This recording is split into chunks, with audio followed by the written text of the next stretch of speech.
Bismillahirrahmanirrahim. Assalamualaikum warahmatullahi wabarakatuh.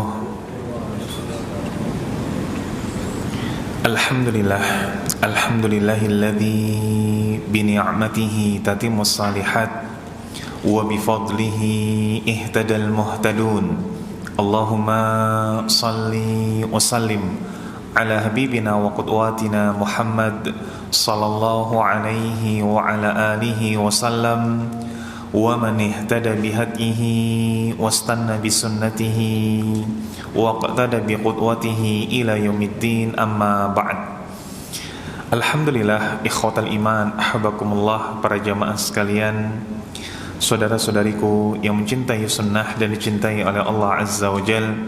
Kembali kita lanjutkan majelis Al-Fiqhul Muyassar, yang mana di pertemuan lalu kita telah menuntaskan bersama-sama berkaitan dengan sujud sahwi. Hingga di malam hari ini kita masuk pada bahasan sujud tilawah dan juga sujud syukur. Kita mulai dulu dengan sujud tilawah. Disebutkan di sini, qala muallifun hafizahumullah, berkaitan dengan disyariatkannya sujud tilawah. Huwa masyru'un inda tilawatil ayati allati waradat fiha as-sajadat wastima'iha. Sujud tilawah adalah sujud yang disyariatkan saat kita membaca atau mendengar ayat-ayat yang di dalamnya terkandung ayat sajdah. Dan dalam hal ini ada sebuah riwayat dari Ibnu Umar radhiyallahu anhu. Beliau mengatakan, kana Nabi sallallahu alaihi wasallam yaqra'u alaina surah fiha sajdah. Nabi sallallahu alaihi wasallam pernah membaca kepada kami surat yang di dalamnya terdapat ayat-ayat sajdah. Fayasjud wa nasjud ma'ahu, maka beliau sallallahu alaihi wasallam sujud dan kami pun sujud bersama beliau. Hatta ma yajidu ahaduna mawdi'an li jabhatihi, sampai-sampai ketika kita semua bersujud tidak didapati ruang untuk menempelkan jidat-jidat kami, untuk menempelkan apa? Kening-kening kami. Apa ini? Kening, sahih? Nah, sampai tidak kami dapati tempat untuk meletakkan kening-kening kami bersujud.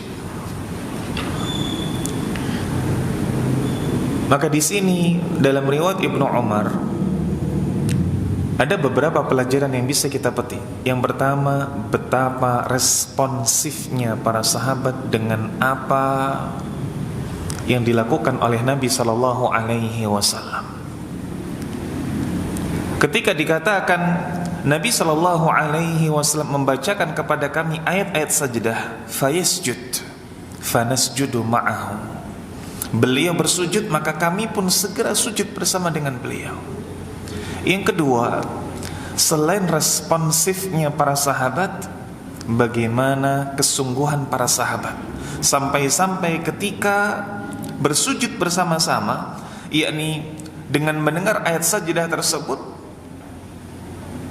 tidak mendapati tempat yang pas, tempat yang luang untuk bersujud, tetap saja sujud.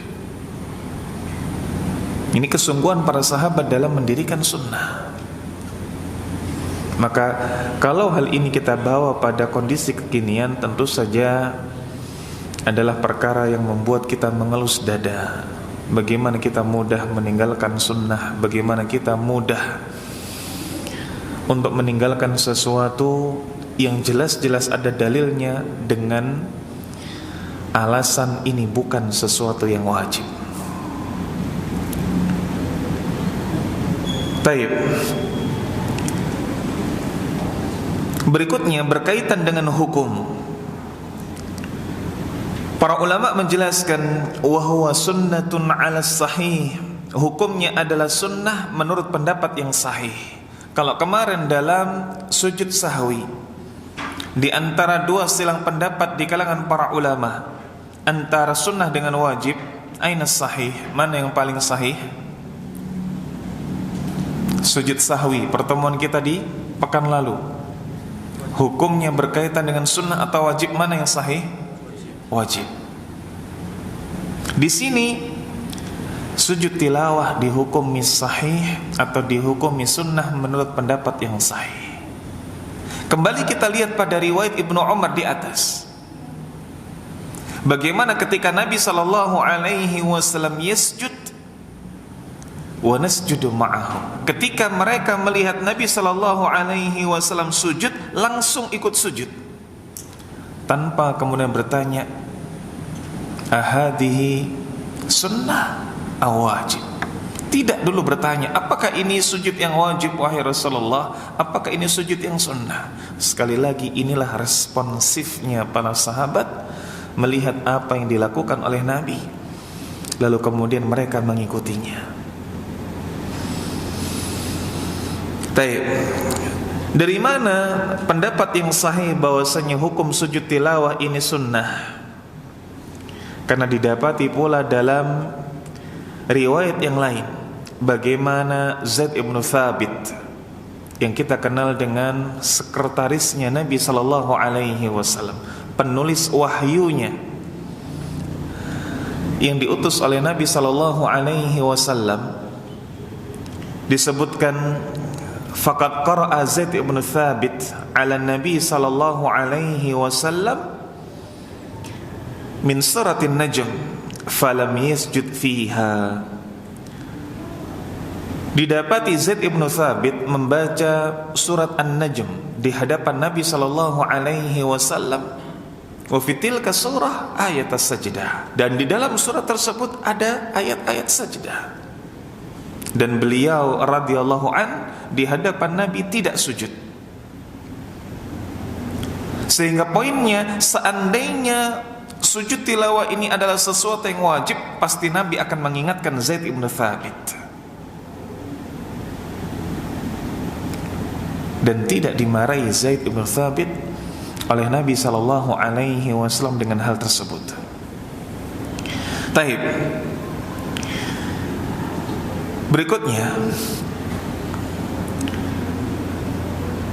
berkaitan dengan kapan sujud tilawah ini disyariatkan. Wa yushra'u sujudut tilawah fi haqqil qari' wal mustami'. Sujud tilawah ini disyariatkan bagi qari' maupun mustami'. Bagi qari' berarti bagi yang membaca, dan bagi mustami' berarti yang mendengar. Walaupun kemudian dirinci lagi oleh para ulama, bagi mustami' ia disyariatkan dan disunnahkan untuk sujud tilawah apabila mendengar qari'nya sujud tilawah. Sekali lagi, disyariatkannya sujud tilawah ini bagi qari' maupun mustami'. Dan bagi mustami' ini pun disunnahkan, disyariatkan untuk sujud tilawah ketika melihat qari'nya sujud. Baik.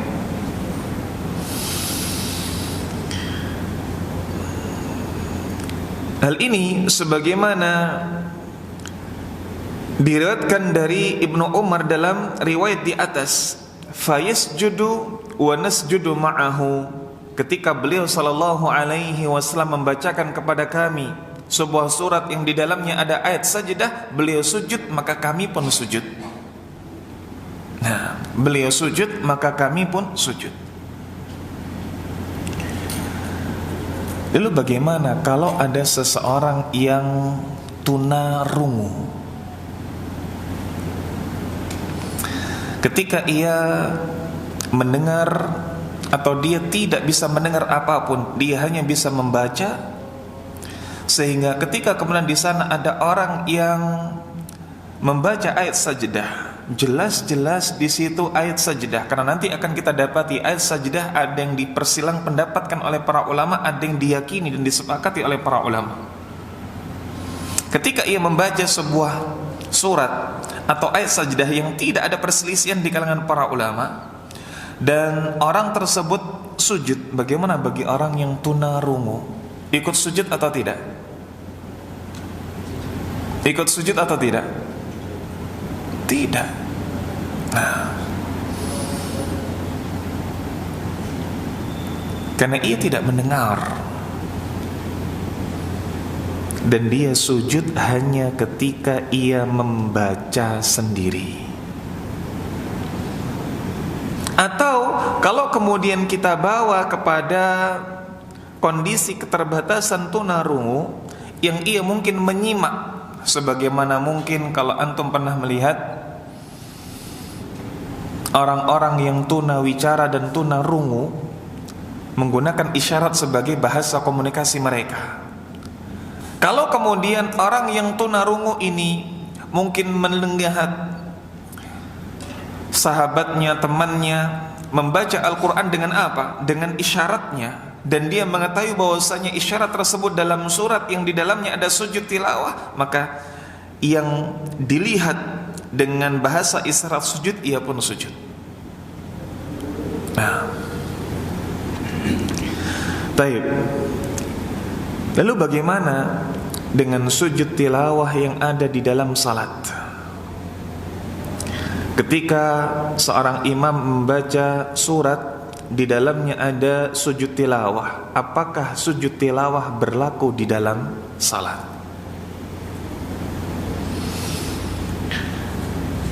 Disebutkan dalam hadis yang sahih muttafaqun alaih dari sahabat Abu Rafi' radhiyallahu an. Dikatakan di sini, salaitu ma'a Abi Hurairah al-'atamah faqara'a idza as-samaa'un syaqqat. Aku salat bersama dengan Abu Hurairah, yakni salat Isya, dan beliau pun membaca surat Al-Insyiqaq. Fasajada, dan Abu Hurairah pun kemudian sujud. Abu Rafi' di sini tidak mengetahuinya. Faqultu lahu ma hadhihi, apa ini? Apa sujud yang engkau lakukan tatkala membaca surat Al-Insyiqaq?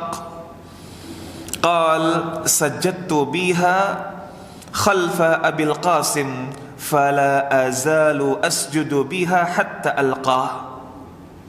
Aku bersujud karena hal ini dilakukan oleh Abul Qasim. Siapa Abul Qasim? Rasulullah sallallahu alaihi wasallam. Fala azalu asjudu biha hatta alqah. Maka aku pun akan senantiasa bersujud karena membacanya, yakni apa-apa yang ada di dalam surat Al-Insyiqaq, sampai aku alqah. Alqah dari kata liqa, sampai aku berjumpa dengannya. Berjumpa dengan siapa di sini? Allah Subhanahu wa taala. Maka aku, kata Abu Hurairah, akan senantiasa bersujud tatkala membaca surat Al-Insyiqaq sampai berjumpa dengan Allah Azza wa Jalla, sampai diwafatkan oleh Allah. Nah, taib, ikhwatal iman, ahabakumullah, para jamaah sekalian, saudara-saudariku yang mencintai sunnah dan dicintai oleh Allah Azza wa Jalla. Apa saja keutamaan dari sujud tilawah?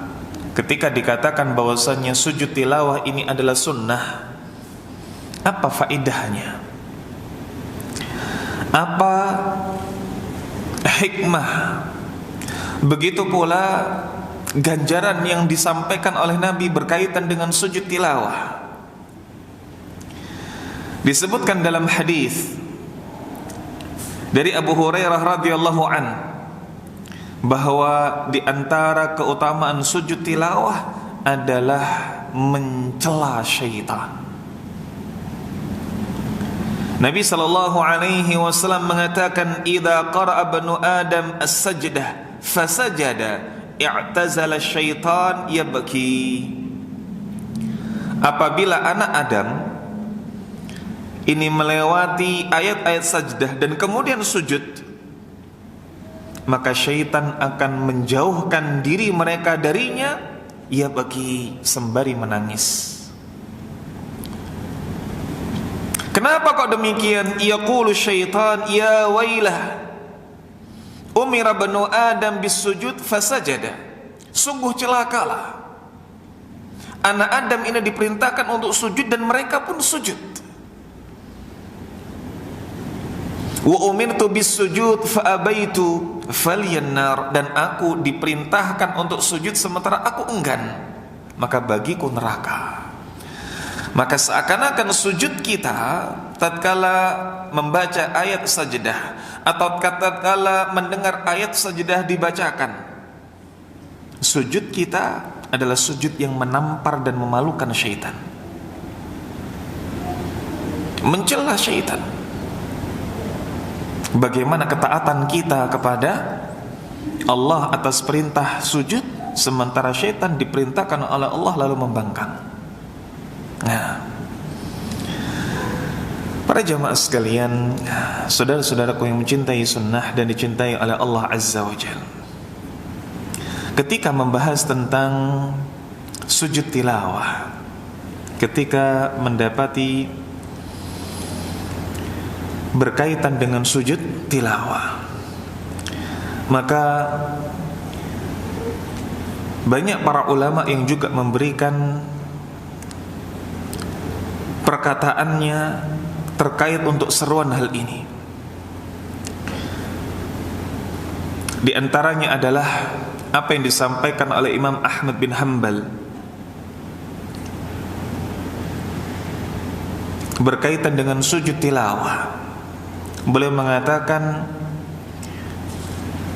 tidaklah aku membaca surat Al-A'la melainkan aku bersujud.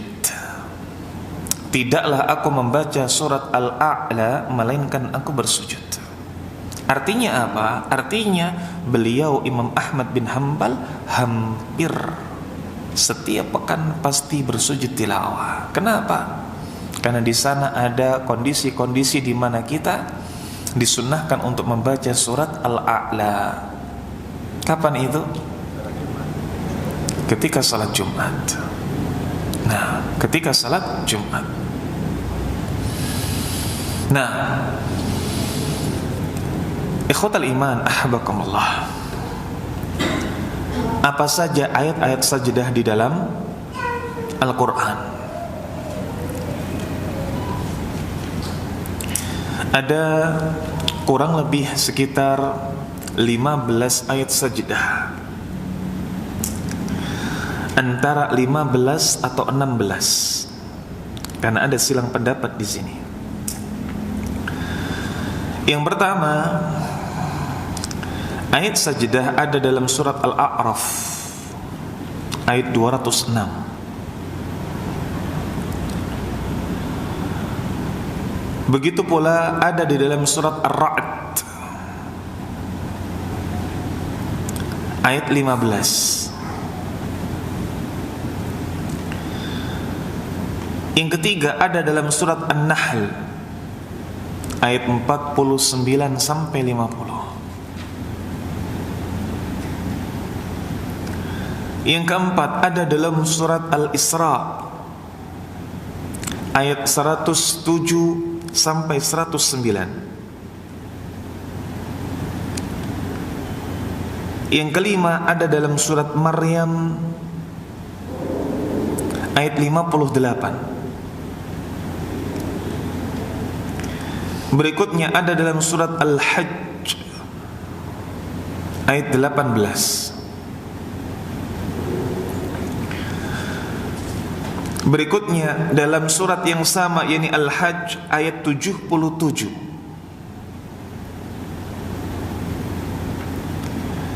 Berikutnya tempat yang ke-8, yakni ada dalam surat Al-Furqan ayat 60.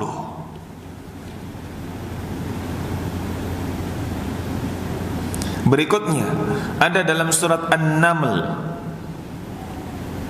ayat 25, 26. Dan berikutnya ada dalam surat As-Sajdah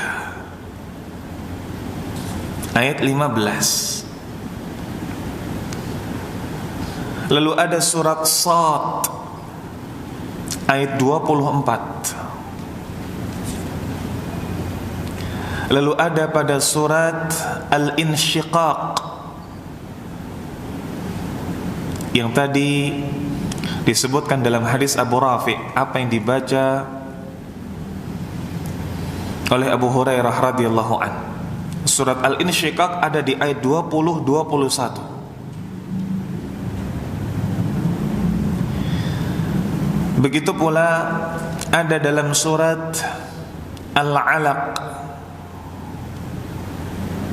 ayat 19. Begitu pula ada dalam surat An-Najm ayat 62. Dan kemudian ada yang dipersilang pendapatkan oleh para ulama, di antaranya adalah Indal Maliki surat Fussilat ayat 37. Adapun Indal Jumhur Fussilat ayat 38. Menurut Maliki Fussilat ayat 37 dan menurut Jumhur Fussilat ayat 38. Ini yang disebutkan apa? Disebutkan oleh para ulama. Lalu bagaimana dengan apa yang tadi disampaikan oleh Imam Ahmad bin Hanbal, yakni dalam surat Al-A'la, Subhana Rabbiyal A'la.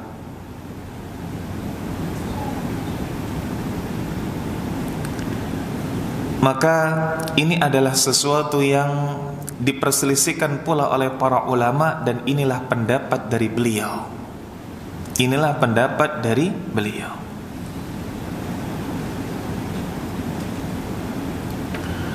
Termasuk pula apa yang masyhur dari perkataan Imam Ahmad bin Hanbal adalah apa yang dibaca dalam sujud tilawah, bahwa yang dibaca dalam sujud tilawah sama seperti apa yang dibaca dalam sujud. Nah, walaupun kemudian kita dapati ada hadis dari Ali bin Abi Thalib dalam riwayat Imam Muslim bahwa di sana ada bacaan khusus tentang sujud tilawah. Dalam hadis Ali bin Abi Thalib radhiyallahu an, Nabi sallallahu alaihi wasallam mengajarkan sajada wajhiyah lilladzi khalaqahu wa saqqa sam'ahu. Dalam riwayat yang lain wa sawwarahu wa basarahu tabarakallahu ahsanul khaliqin. Sajada wajhiyya lilladzi khalaqahu, aku bersujud dengan wajahku yang dengannya aku bersujud kepada yang menciptakannya, wasawwarahu, dan menciptakannya, wasyaqqa sam'ahu wa basarahu, begitu pula yang menjadikan pendengaran maupun penglihatanku. Tabarakallahu ahsanul khaliqin, maha suci Allah, maha tinggi Allah yang menciptakan dengan sebaik-baik penciptaan. Nah, maka di sini ikhwatal iman ahabbakumullah, berkaitan dengan sujud tilawah, maka bacaannya bebas. Boleh dengan membaca apa yang biasa kita baca dalam bacaan sujud, boleh kita membaca sebagaimana dalam hadis Ali bin Abi Thalib dalam riwayat Imam Muslim, sajada wajhiyya lilladzi khalaqahu wa sawwarahu wa syaqqa sam'ahu wa basarahu tabarakallahu ahsanal khaliqin. Nah,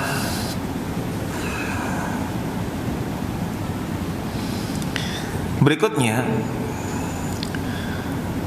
berkaitan dengan sujud tilawah.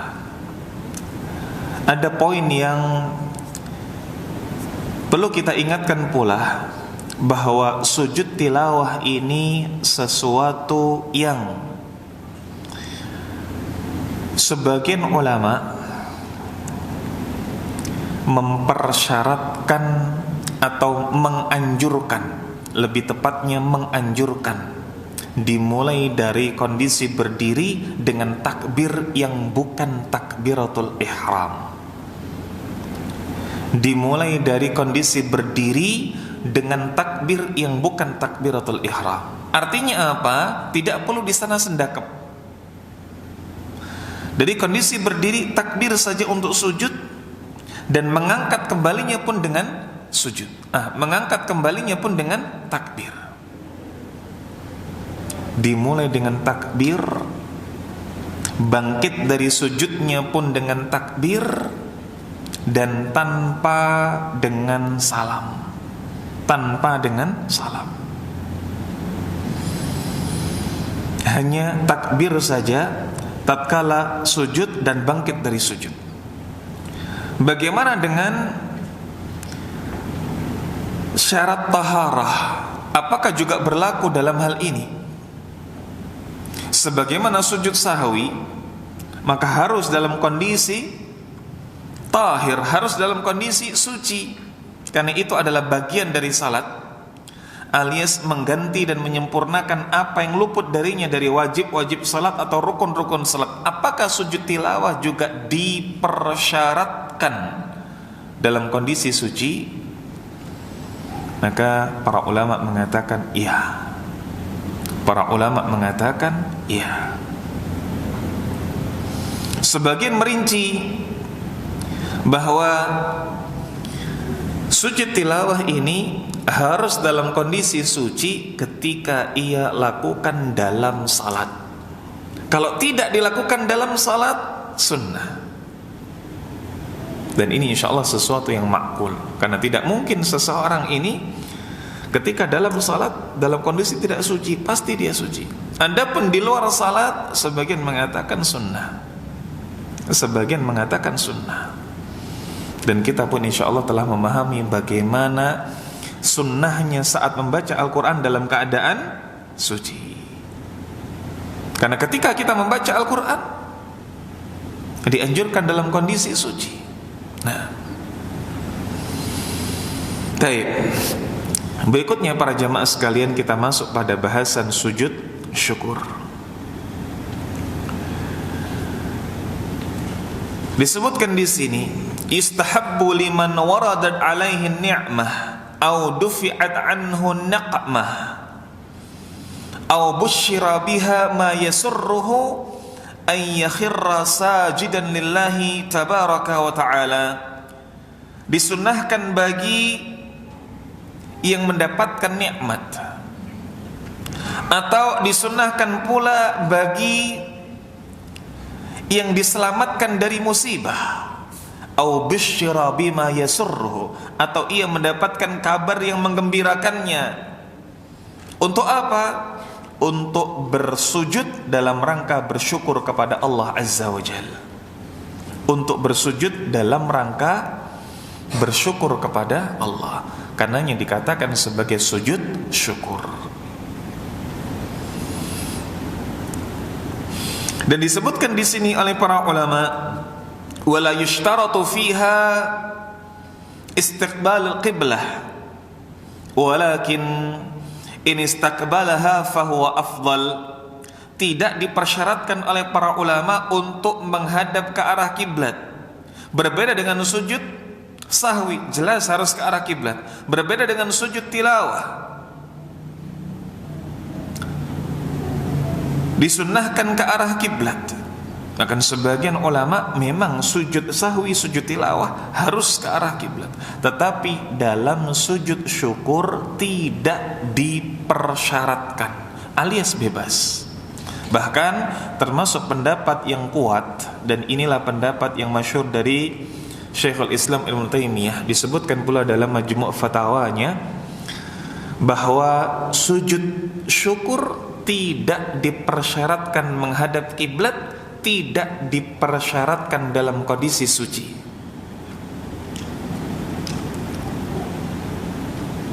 Tidak harus dalam keadaan berwudu, tidak harus dalam keadaan bebas dari hadas besar, hadas kecil saat sujud syukur. Bahkan menurut sebagian pendapat tidak dipersyaratkan pula menutup aurat, tapi ini pendapat yang lemah. Nah, mana dalil pensyariatannya?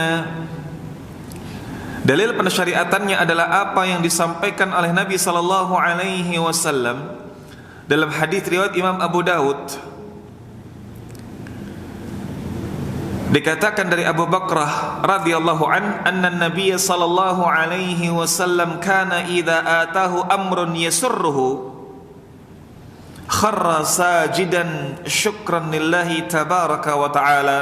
Nabi sallallahu alaihi wasallam tatkala beliau mendapati suatu perkara yang menggembirakan, kharra sajidan, maka beliau akan langsung sujud, yakni menyungkurkan tubuh beliau bersujud syakiran lillahi tabaraka wa ta'ala, sebagai bentuk rasa syukur kepada Allah subhanahu wa ta'ala. Ini berkaitan dengan dalil sujud syukur. Dalil sujud syukur.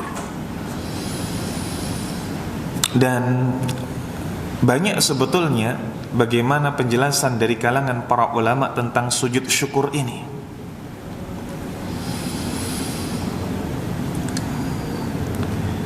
Namun para ulama, di antaranya adalah ulama Syafi'iyah, ulama Hambali, sujud syukur ini dihukumi sebagai sesuatu yang sunnah pada nikmat yang tidak terus menerus. Begitu pula pada selamatnya diri dari fitnah yang tidak terus menerus.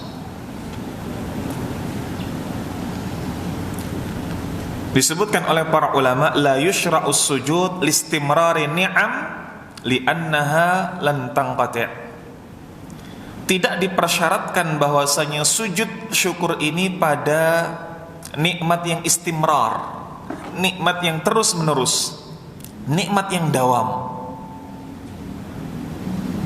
Karena sejatinya li'annaha, karena sejatinya mendapatkan ni'am, mendapatkan nikmat itu lantang qati', sesuatu yang tidak pernah terputus. Kita sekarang ini dalam rangka mendapatkan nikmat. Nikmat apa? Nikmat sehat.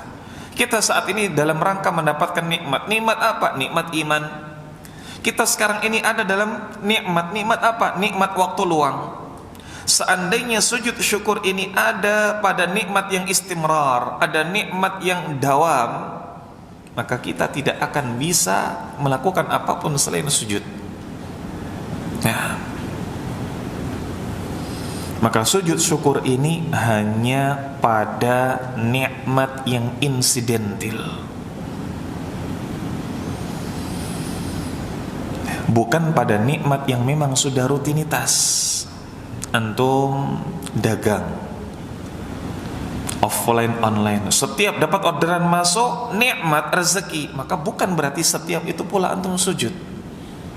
Antum pegawai, antum dapat mukafa'ah, antum dapat gaji setiap awal bulan, setiap tengah bulan, setiap akhir bulan, bukan setiap itu pula antum sujud, tapi pada nikmat-nikmat yang insidentil. Nah, lalu bagaimana kalau didapati saat mendapatkan nikmat lupa untuk sujud, baru ingat ketika mungkin selang beberapa jam, bahkan selang beberapa hari, sudah berganti hari, apakah kemudian tetap disunahkan sujud syukur? Jawabannya tidak. Karena sesuai dengan pengertian sujud syukur tadi, idza busyira bihi, kalau dia mendapatkan nikmat, kalau ia mendapatkan berita yang menggembirakan, kalau ia selamat dari niqmah, selamat dari musibah, selamat dari ujian ini, Artinya adalah sesaat setelah dia mendapatkan nikmat, sesaat setelah dia mendapatkan kabar gembira, sesaat setelah dia selamat dari musibah, disitulah disyariatkannya sujud syukur. Maka tidak ada qada dalam sujud syukur. Salat saja kita tahu tidak ada qadanya. Bagaimana dengan sujud syukur yang notabene bukan bagian dari salat?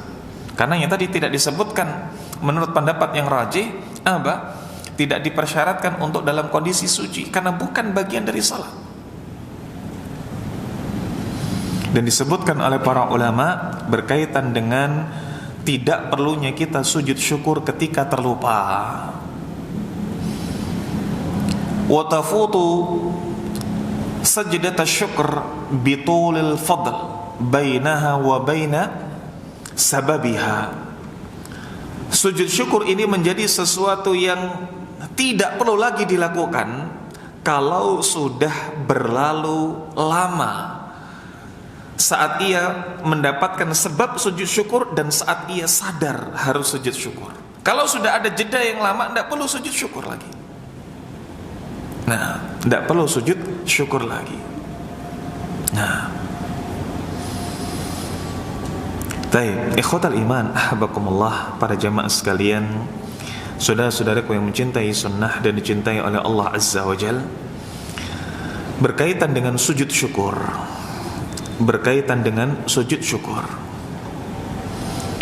maka ada sebuah hadis yang dihukumi oleh para ulama hadisnya bukan sahih tapi bisa diamalkan. Berarti hadis apa kalau hadis yang bukan sahih tapi bisa diamalkan? Hadis hasan.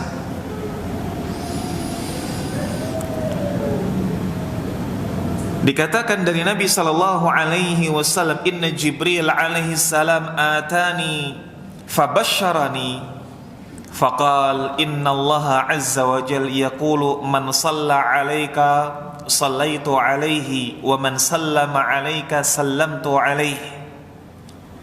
Jibril alaihi salam suatu saat mendatangi Nabi sallallahu alaihi wasallam dan mengabarkan sebuah kabar gembira, menyampaikan bahwasanya Allah mengatakan, man shalla alaika sallaitu alaihi, barang siapa yang bersalawat atasmu maka aku akan memberikan salawat alias ampunan kepadanya. Wa man sallama alaika sallamtu alaihi, dan barang siapa yang memberikan salam kepadamu wahai Muhammad, aku pun memberikan salam kepadanya. Fasajadtu lillahi azza wa jal syakiran, maka aku pun bersujud kepada Allah sebagai bentuk syukur tatkala mendapatkan kabar dari Jibril alaihi salam seperti itu. Tapi hadis ini dihukumi hasan. Nah, ini termasuk dalil pensyariatan sujud syukur yang mana Nabi mendapatkan kabar gembira dari Jibril alaihi salam. Nah,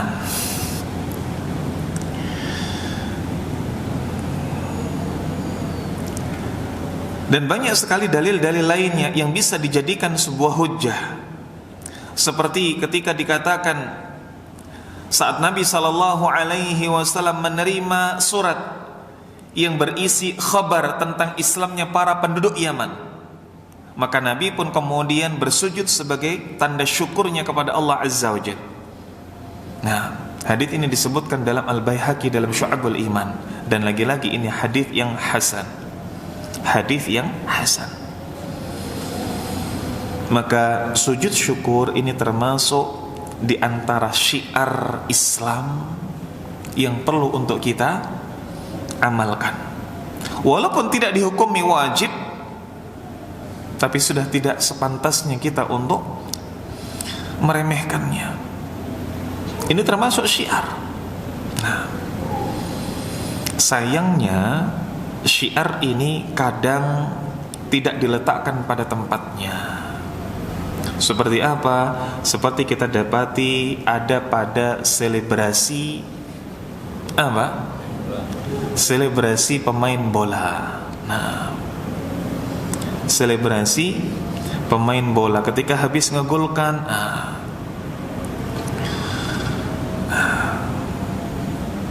maka kemudian dia sujud syukur. Entah itu kemudian apa? Entah itu kemudian pemain yang salah lalu mengegulkan sujud syukur, atau pemain yang kemudian sudah hijrah, lalu kemudian sujud syukur. Ini sesuatu yang sebetulnya syiar tidak pada tempatnya. Syiar tidak pada tempatnya. Atau di sana juga ada sujud syukur yang termasuk perkara bid'ah. Seperti apa? Sujud syukur setelah salam, atau sujud syukur setelah salat. Kalau antum dapati sebagian di antara masyarakat kita setelah salat sujud, selesai, lalu kemudian pergi dan lain sebagainya. Ketika ditanya sujud apa ini? Sujud syukur. Apakah ini ada sunnahnya? Tidak ada. Dan ini termasuk perkara bid'ah. Ini termasuk perkara bid'ah. Wallahu a'lam bishawab. Ini mungkin yang bisa kita sampaikan pada kesempatan di malam hari ini. Atas banyak sekali kurangnya kita mohon maaf. Kita dengarkan azan baru kemudian kita masuk sesi tanya jawab. Tilawah dan sujud syukur, di mana sujud tilawah adalah sesuatu yang dihukumi sunnah. Begitu pula dalam sujud syukur. Di dalam sujud tilawah di sana masih tetap diperintahkan dalam kondisi yang suci, sementara tidak dipersyaratkan dalam sujud syukur dalam kondisi yang suci, walaupun dengan kesuciannya akan membawa pada keutamaan. Sampai di sini kalau ada yang mau ditanyakan tafadhal. Dan ada pertanyaan pertama, apakah bid'ah jika kita bersujud setelah berdoa, yang mana doa itu setelah salat wajib? Sujud yang dimaksud hanya sekedar sujud, tidak baca ayat. Tayyib. Alhamdulillah wassalatu wassalamu ala Rasulillah wa ala alihi wa sahbihi wa mawalah wa la hawla wa la quwwata illa billah. Ikhwatal iman ahabbakumullah, tidak ada perintah kita untuk bersujud dengan membaca ayat. Tidak ada perintah dalam syariat kita untuk bersujud dan membaca ayat. Bahkan membaca ayat Al-Quran di dalam sujud termasuk sesuatu yang dilarang, kecuali kalau kemudian kita membaca ayat tersebut adalah dalam ranah untuk berdoa. Ada ayat di dalam Al-Quran yang itu adalah doa, seperti doa Nabiullah Ibrahim alaihissalam, Rabbi habli minas salihin. Kita berdoa itu di dalam sujud, tapi kita niatkan adalah bagian dari doa, bukan bagian dari apa?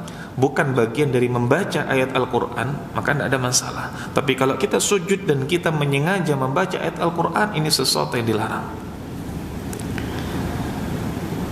Lalu bagaimana kalau setelah salat wajib berdoa dan setelah berdoa sujud? Sujudnya ini sujud apa? Sujud syukur bukan. Dan ini jelas adalah perkara bid'ah. Kenapa dikatakan perkara bid'ah? Karena termasuk dalam ranah ibadah. Dan ibadah yang demikian tidak dicontohkan oleh Nabi SAW. Dikatakan di sini setelah berdoa sujud. Berdoanya ibadah, sujudnya ibadah. Sahih? Dan dirangkaikan satu. Ini termasuk perkara-perkara yang tidak dicontohkan oleh Nabi SAW. Karena perkara ibadah. Dan ibadah kita tahu bersama adalah hal yang sifatnya ini sesuai dengan contoh. Ibadah ini sesuatu yang sifatnya harus sesuai dengan contoh. Karena Islam telah disempurnakan, ibadah telah disempurnakan. Beda kalau kemudian pertanyaannya, bolehkah setiap saya selesai doa, saya ke kamar mandi? Ke kamar mandi bagian dari ibadah atau bukan? Ibadah atau bukan? Bukan, silahkan. Selesai setiap saya berdoa, saya minum, boleh tidak? Ini bukan dalam rangka ibadah, silahkan. Tapi selesai berdoa, saya bersujud. Ini jelas termasuk ranah ibadah. Atau kemudian selesai berdoa, selesai salaman. Dan salaman dalam Islam ini termasuk ibadah. Bagaimana kita salaman? Ini menggugurkan dosa. Bagaimana kita salaman? Ini termasuk syiar Islam. Nah, maka sesuatu yang ibadah pada dasarnya adalah harus sesuai dengan contoh. Nah, wallahu a'lam bishawab. Sehingga tidak boleh. Nah, ada pertanyaan lain? Nah, fadhal. Assalamualaikum warahmatullahi wabarakatuh. Di sini bertanya tentang materi yang lalu tentang sujud sahwi. Misal apabila jika dalam keadaan sholat jenazah itu imamnya lupa sudah takbir keberapa, lantas apakah ada sujud sahwinya? Baik. Alhamdulillah wassalatu wassalamu ala rasulillah wa ala alihi wa sahbihi wa mawalah wa la hawla wa la quwwata illa billah. Bagaimana berkaitan dengan takbir dalam salat jenazah? Nah, takbir dalam salat jenazah ada berapa? Ada 4. Apakah hanya 4 dalam takbir salat jenazah? La, tidak. Syekh Al-Albani rahimahullah menjelaskan dalam kitabnya Ahkamul Janaiz bagaimana hadis-hadis yang hadisnya ini sabit, yang hadisnya ini warid, yang hadisnya ini dihukumi bisa diamalkan. Bagaimana Nabi bertakbir 5 kali dalam salat jenazah, bagaimana para sahabat bahkan ada yang 6 kali. Dalam sebuah riwayat bahkan Nabi SAW takbir saat mensalatkan Hamzah, paman beliau, dalam perang Badar sampai 7 kali. Sebagian riwayat yang lain 9 kali. Nah, maka takbir dalam salat jenazah memang ada 4 kali. Dan ini sesuatu yang masyhur, sesuatu yang jelas hadisnya. Tapi bukan hanya 4 kali saja. Kalau kita melihat pada dalil-dalil yang lain, di sana ada sampai 5 kali, 6 kali, 7 kali, bahkan 9 kali. Ini poin pertama. Berikutnya, apakah kemudian saat terlupa dalam saat terlupa dalam takbir di salat jenazah harus sujud sahwi? Jawabannya tidak. Kenapa? Karena takbir dalam salat jenazah bukanlah rukun. Sama sebagaimana takbir ziyadah dalam salat Id. Kita datang terlambat dalam salat Id, di rakaat pertama belum ruku, tapi imam sudah membaca surat pendek. Berarti kita ketinggalan apa? 7 kali takbir ziyadah setelah takbiratul ihram. Kita tertinggal imam membaca surat Al-Fatihah. Apakah kemudian kita harus takbir 7 kali? Tidak. Karena hukumnya sunnah. Nah, wallahu a'lam bishawab. Ada lagi pertanyaan? Nah, fadhal. Untuk surat bagaimana sujud tilawah, surat Al-A'la ayat terakhir, ayat ke-19.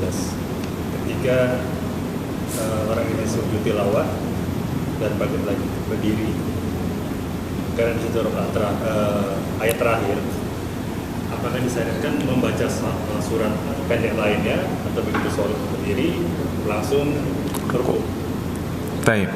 Alhamdulillah wassalatu wassalamu ala Rasulillah wa ala alihi wa sahbihi wa mawalah wa la haula wa la quwwata illa billah. Bagaimana tentang sujud tilawah pada saat kita membaca atau mendengar orang yang membaca surat Al-A'la di ayat terakhir? Apakah ketika kita membacanya dalam salat, karena itu adalah ayat terakhir dalam surat Al-A'la, kita sujud, lalu saat kita bangun kembali, kita membaca surat pendek lainnya sebagai pembatas sebelum kita takbir untuk sujud atau sebelum kita takbir untuk rukuk? atau kita langsung ruku?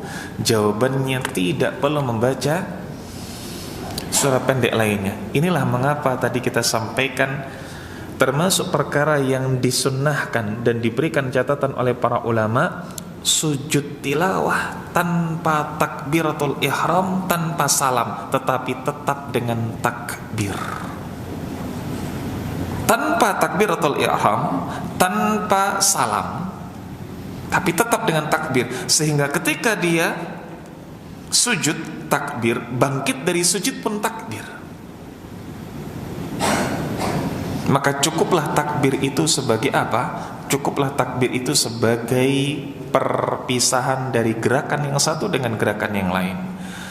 Ketika dia sudah selesai membaca surat Al-A'la, takbir untuk apa? Sujud. Bangkit dari sujud, takbir. Ketika bangkit dari sujud sudah dalam berdiri sempurna, takbir lagi untuk apa? Ruku. Dan yang demikian ini yang paling afdal adalah disampaikan dulu kepada makmum apabila ia sebagai imam. Lebih-lebih lagi ketika makmum itu tidak paham alias orang yang awam, apalagi kemudian dalam jemaah yang besar. Kalau mungkin ada di jemaah yang sedikit, 5 orang yang semuanya satu shaf bisa melihat imam di depannya, tidak ada masalah. Tapi kalau ini dalam jemaah yang besar, yang mungkin shaf kedua, shaf ketiga, apalagi kemudian shaf ibu-ibu, shaf akhwat tidak melihat, akan menjadi apa? Akan menjadi kericuhan. Nah, wallahu a'lam bishawab. Baik, ikhwatal iman ahbakumullah, ini mungkin yang bisa kita sampaikan pada kesempatan di malam hari ini. Atas banyak sekali kurangnya dan sedikit lebihnya ana mohon maaf. Aqulu ma tasma'un wa akhiru da'wana alhamdulillahi rabbil alamin. Tsumma assalamu alaikum warahmatullahi wabarakatuh.